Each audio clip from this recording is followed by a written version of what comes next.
grab a beer and pull up a deck chair. This is True Crime Island, another true crime podcast bringing you true crime from around the world.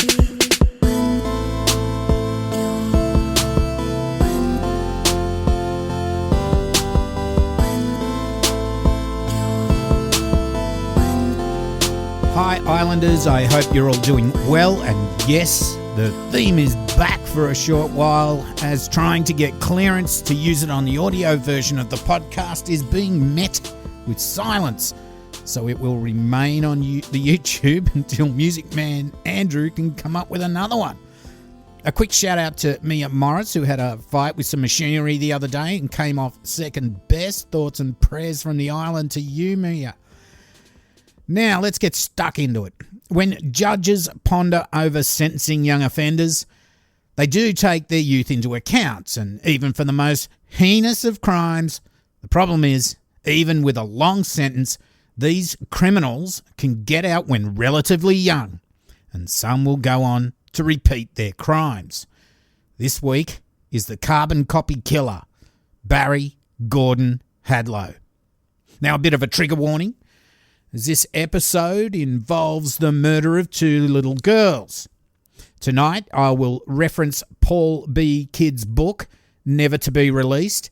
Now, you may remember me referencing this book a few times before, and I really recommend you buy it. It goes over many crimes in reasonable depth, more than I can do here, and Paul is a great true crime author, and it's easy to buy on Google Books or Kindle. I'll also reference the Sydney Morning Herald, The Age, the Canberra Times, and the Western Star. And thanks to my Patreon and PayPal contributors for my newspapers.com subscription. And thanks to Dion for sending me some court records the other day. Thanks, mate. Now, back in the day, and even back in my day, which isn't quite that far back, kids, even toddlers, would be in the front yards of houses playing. The older ones would go to the local shop for mum or dad to buy smokes, milk, bread, lollies, whatever, and it was no big deal. It wasn't really even seen as a high-risk thing. Now, sure, there were predators around just like today, but rather than security cameras, most family were single income. Usually dad went to work and mum stayed at home. When the kids got a bit older, mum might get some part-time work, but this is the norm back then. And because there were so many people at home during the day, there were a lot of eyes rather than security cameras keeping an eye on things. So those predators that may have been in the community had to be very careful if they tried to prey on young kids. Also, the population wasn't that high back in suburban Australia back when we're going to in the 60s, so statistically there were less predators around. I guess another thing was that people tended to know each other in the community a lot more. I feel we're a bit more isolated today, even though we are better connected than ever before. Now back then, if there was someone who wasn't quite right or a bit creepy, it would get around. So this sense of safety wasn't that there weren't predators around. It came about more from the way the community had evolved. Now anyway, let's get back to the 24th of November 1962, South Townsville in F&Q or Far North Queensland. Here the Bacon family lived in Tully Street near the port of Townsville, north of Ross River. Now, and get this for a name, this is a great name, Don Bradman Bacon. His wife Eunice and their 5 kids lived in the typical working class suburban house. The Bacon family had plenty of relos living close by, and they would often get together on the weekends. Now, 5-year-old Sandra Bacon was the second youngest of the kids, or the youngest. I can't be certain because in Paul B. Kidd's book, Never to Be Released, she's described as the second youngest, but in his other book, Australian Serial Killers, he says she's the youngest. Anyway, she's only 5 years old. And on this lovely Saturday morning, her grandma was preparing a family lunch and Sandra was asked to go and get her sister. Now Sandra went down the street and she turned into Archer Street that formed a T-junction at the end of Tully Street. It's here that 20-year-old labourer Barry Gordon Hadlow was sitting on his front veranda. Now, Hadlow had experienced a difficult childhood. He was overweight and stupid. At school, he was a bully and was hated upon by students and teachers alike. Because of his troublemaking, he was shifted from school to school, and the teachers were happy to see him move on. When he saw little 5-year-old Sandra approaching, he called out to her. Now, Sandra told him that she was looking for a sister, and he replied, "Well, when you find her, could you give her these?" And then he held up some comic books. He then told her to come inside with him as he had more comics inside. Sandra followed him into the house and straight away Hadlow pounced. He stripped her of her clothes, he lay her on his bed and held his hand over her mouth to stop her from screaming. He then sexually assaulted her, but Sandra kept screaming. Hadlow then wrapped his hands around her throat, pushing his thumbs in deep to try and block her windpipe. Now Sandra fought as hard as a 5-year-old could. She tried to stay alive. When Hadlow tried as hard as he could to kill her but she wouldn't die, he picked up a hunting knife that was next to his bed and stabbed Sandra through the heart. Now, when Sandra failed to return from looking for a sister, the family called around to all the places she usually may have gone or they thought she may have been, but they couldn't find her. Now, she had last been seen at 4:30 p.m. At 7 p.m, with no sign of Sandra, the police were called, and in no time, there were 300-odd people out searching for her. Now, at one stage, Hadlow came out to search, and he approached David Bacon. Now, I'm not sure, I think he was an uncle, and Hadlow tried to console him. Now, Hadlow said, "I can sympathise with you. Once my brother went missing for 4 days. He then said that maybe she'd fallen in the river and had been eaten by sharks or that she'd been snatched by a childless couple. He then said, and this would be weird even in the moment, he said, maybe Sandra has been murdered and her body hidden in the boot of a car." Now, not only is this weird, creepy, distressing, awkward, and inappropriate, but it would prove to be right on the money. Hadlow, after murdering Sandra, put her body in a bag, or more like a sack, and left it in the boot of a car parked outside his house. She would be found there 2 days later. Now, Hadlow had fled at this stage, but he didn't get far. Friends of Hadlow had been told where he was going, and police picked him up quickly. He said to them, "Where have you been? I've been expecting you. And yes, I killed her." On the way back to the police station in the back of the car, Hadlow complained that his thumbs were sore from pressing on Sandra's neck. Now, he would confess to police that he sat on the bed wondering what to do with her. She was out of it, but not dead. He said, "So I got my Bowie knife and stabbed her in the heart to finish her off." He then hid her body in the boot of the car, and get this, he then took some of the local kids to the movies. Now, this pretty much freaked out the community of Townsville at the time. Nothing like this had happened before. Parents kept a closer eye on the kids after this happened, and not like shit like this had never happened before anywhere. I mean, we have nursery rhymes and children's stories from hundreds of years ago that were used to frighten kids and make them aware that not all is good in the world. I suppose now we call it stranger danger. At his trial in 1963, he would be found guilty and sentenced to life. Now, the law at the time would let Hadlow apply for parole after 13 years. Now, after quite a rocky start to his sentence where other prisoners would abuse him, it all seemed to settle down and he became a Christian and followed all the rules. Now, after 22 and a half years, Hadlow was granted parole and released in 1985. So by my reckoning, he would have been about 44 years old at this stage. He would meet and marry mother of 8, Leonie Moody, and they would get married. Now, Leonie was aware that he had murdered someone, but whether or not she knew it was a 5-year-old girl is disputed. she reckons she didn't know. But one of her daughters, Sherelle Moody, says the opposite, that her mother was well aware of the fact that he murdered a 5-year-old girl. Now, I believe Sherelle. Now, why am I telling you all this? Well, in 1990, Hadlow and Leonie, plus 4 of her daughters, were living in Roma, about 400 kilometres northwest of Brisbane, when 9-year-old Stacey Ann Tracy went missing on her way to school on the 22nd of May. Now, on the morning of this 22nd of May, Stacey Ann left the Queen's Arms Hotel where her family was staying.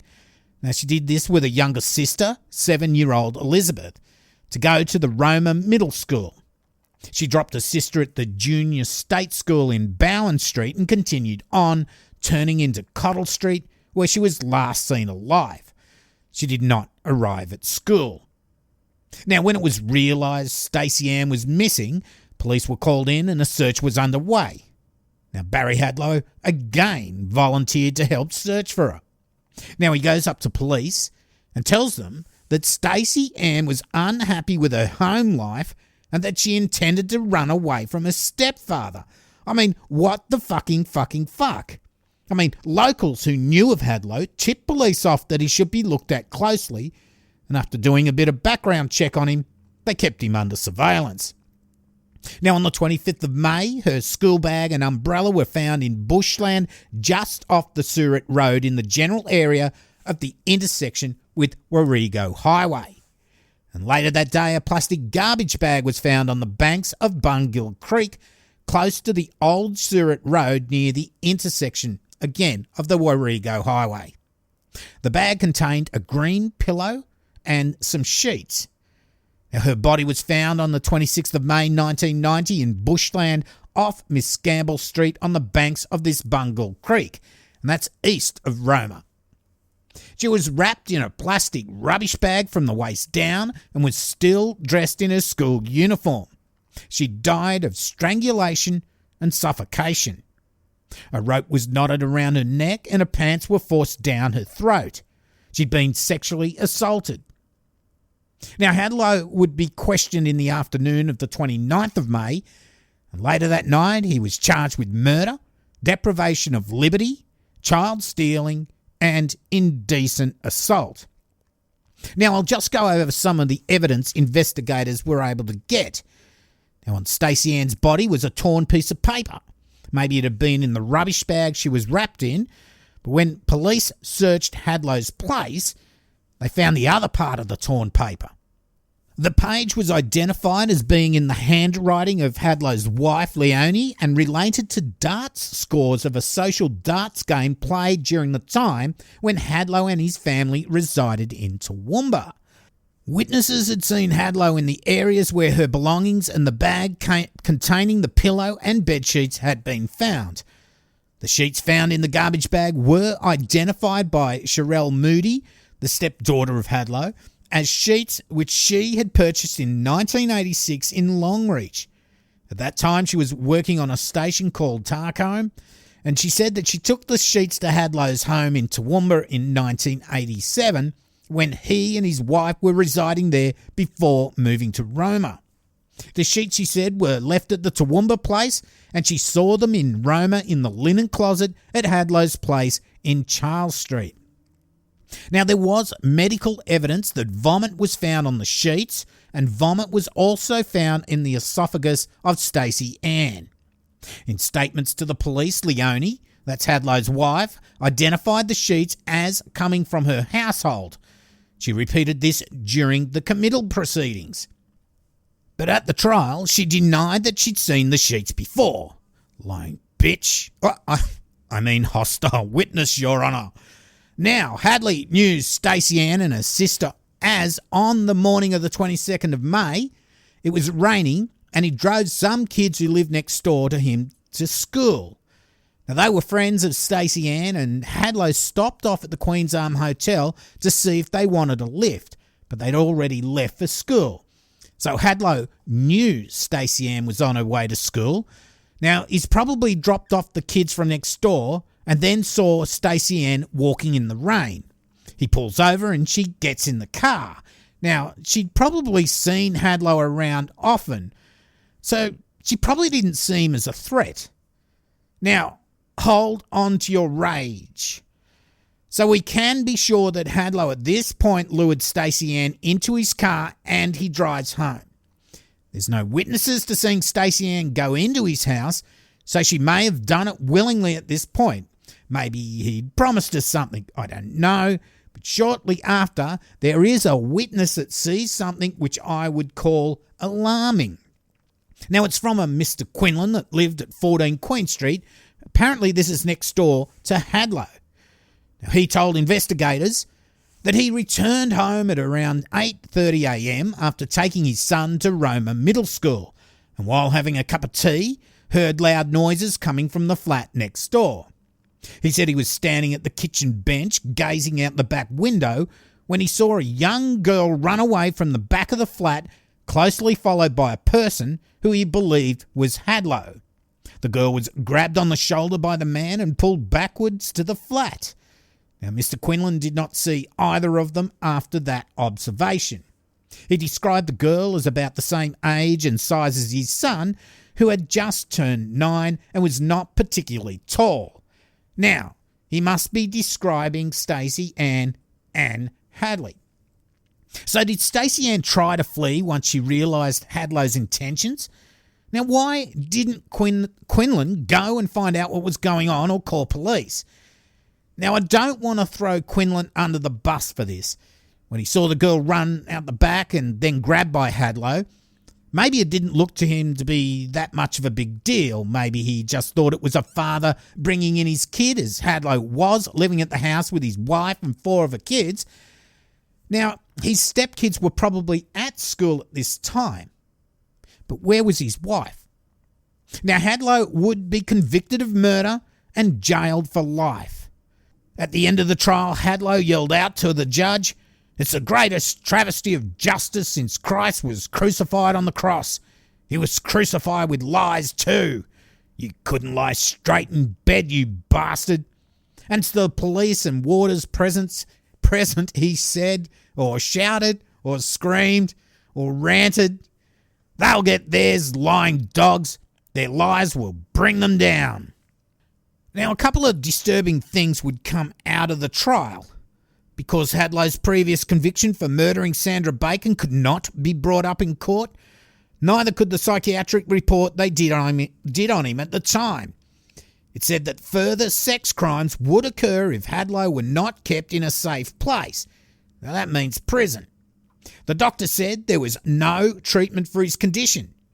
Now, the psychiatric reports that were presented at his parole hearing, well, they said the opposite.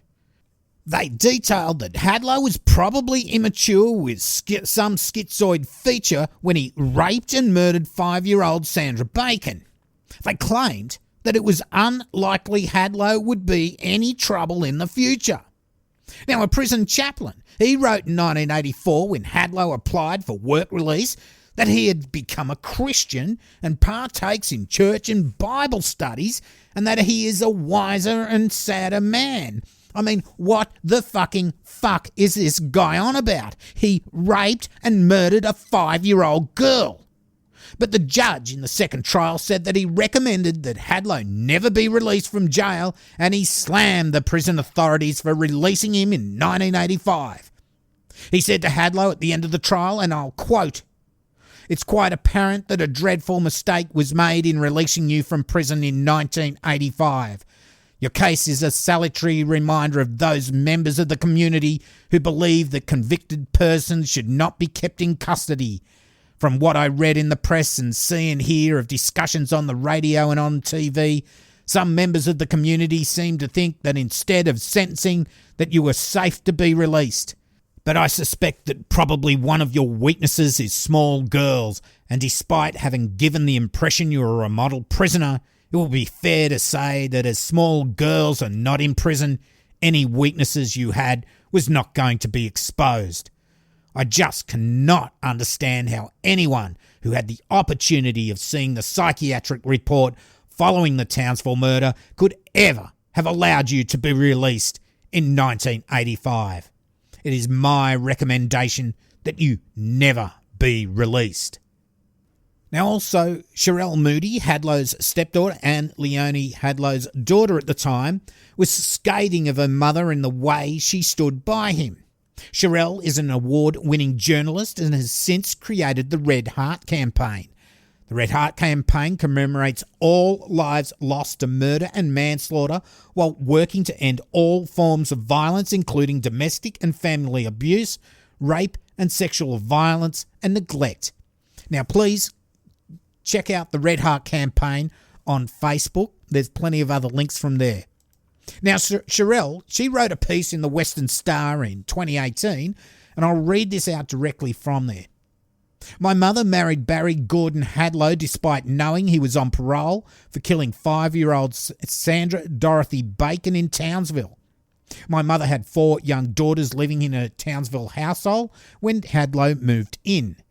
A few years later, he killed 9-year-old Stacey Ann Tracy in Roma, and my mother chose to stand by his side. She refused to speak to police when they came knocking on the door. She watched as Hadlow helped the local community search for the child. She stood up for him as he was arrested and charged. She gave interviews defending him. Now, Leonie Hadlow said, "My husband is innocent. He wouldn't hurt anyone. I trust him more than anyone else in the world, and I still do." Now, fuck's sake, some people really have some denial problems. Now, that piece was written by Sherelle because of the way Julian Thorburn stood back and did nothing, protecting her husband and son after the rape and murder of 12-year-old Tia Lee Palmer, who was in their foster care, and that's a case I've covered before.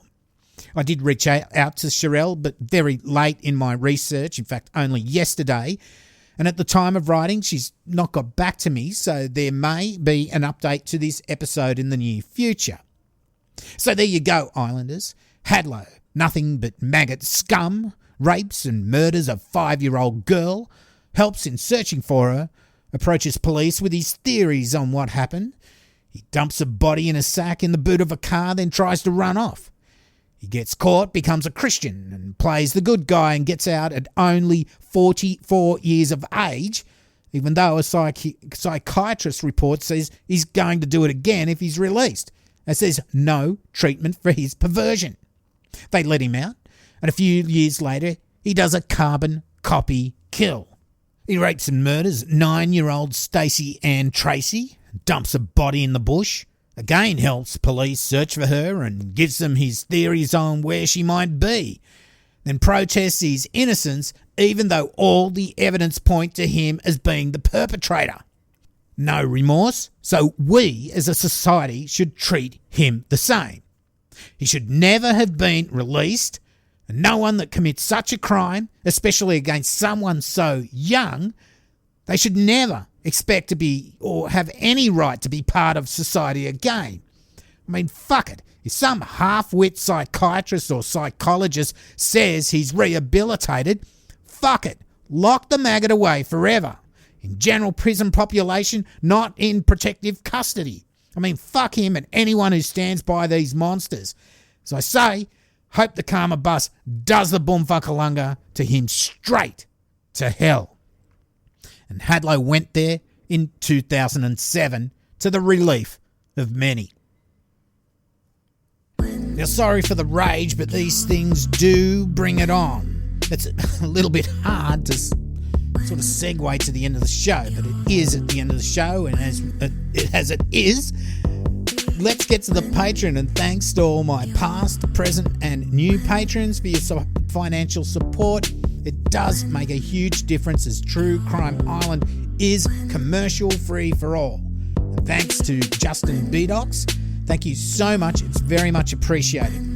And if you want to join Patreon for as little as $1 a month, it's patreon.com/True Crime Island. If you don't like the monthly thing, you can also donate to PayPal. And thanks to Dion, who sent me a generous donation for my wedding, actually. And he also sent me the court record I used tonight. So thanks, mate. The PayPal link is donate.truecrimeisland.com or paypal.me/True Crime Island. Now, as I say, support yourself before you support the island. Now, I have merch at Threadless and Redbubble. Go to Redbubble and search for True Crime Island. There are links on my YouTube channel. Just search for True Crime Island and feel free to like, subscribe, and comment there, please. Hit the little bell for notifications. I usually release the YouTube version the day after the audio version, sometimes the same day. All depends what I do. You can also support the show by rating and reviewing, and also by sharing it with your friends and family. All the links, including social media, are on my website, truecrimeisland.com. Please feel free to check out my YouTube channel. I know I go on a little bit about it. If you can subscribe also, I think there's going to be a giveaway at 1,000 subs. So, a bit more motivation to go there and have a look. If you want to contact me directly, also the best way is Cambo at truecrimeisland.com. I do get sometimes the Facebook messages, the Twitter messages get a little bit messed up, and I don't get them all. I try to reply to everybody, but sometimes you know how it is. Okay, that's about it. So, I've been your host, Cambo. You've been listening to True Crime Island, and as I always say, don't forget to delete your browser history. Good night. Umfagalanga.